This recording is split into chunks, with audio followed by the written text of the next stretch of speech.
This video is going to show you how to create a high score variable so you can keep the high score for your game. So right now we've got our score. If I start this, we've already got my cat moving across the screen along the x-axis. My mouse is moving along the y's. When I get the mouse, I get my score increases by 1. So what we want to do is we want to not only know what your score is, but we also want to see who's got the highest score. And so what we are going to do is we're going to create a variable to get the high score. So we're going to go in and make a variable.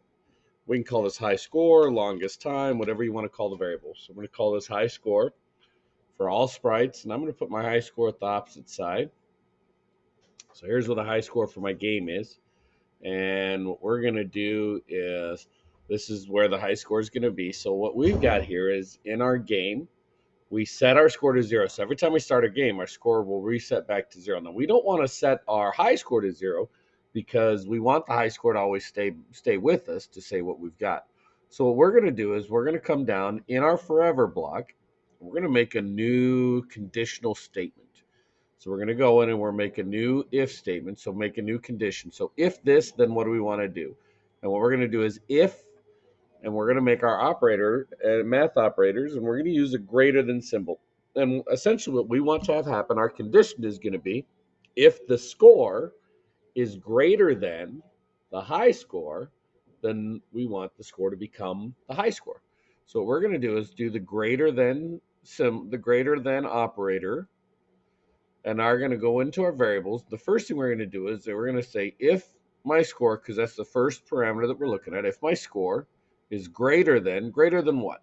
And we don't want to put a number in here because we want it to constantly evolve. Because if it's greater than 50, then it becomes a high score. Then that means that we have to set that to be the high score, right? But what we want to do is we want to say if it's greater than the variable that's already listed as high score, then what are we going to do? So maybe I get a high score of 51. The next person to take over the high score has to have 52.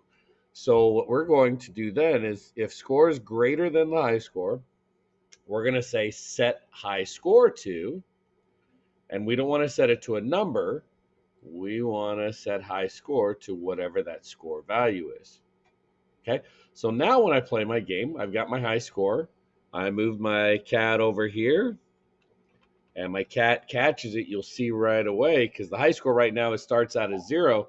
My high score is now 1. So I'm going to end my game because that was all I got was 1. So now when I restart my game, I start my score at 0, but the high score stays 1 because that's what it last was. So now I'm going to go in here. I get 1. Nothing happens because 1 is the high score, so it's not bigger than that. But if I get one more mouse, I've now got the record. So now I've got the high score of 2. So that's going to be how you create a high score variable for your game.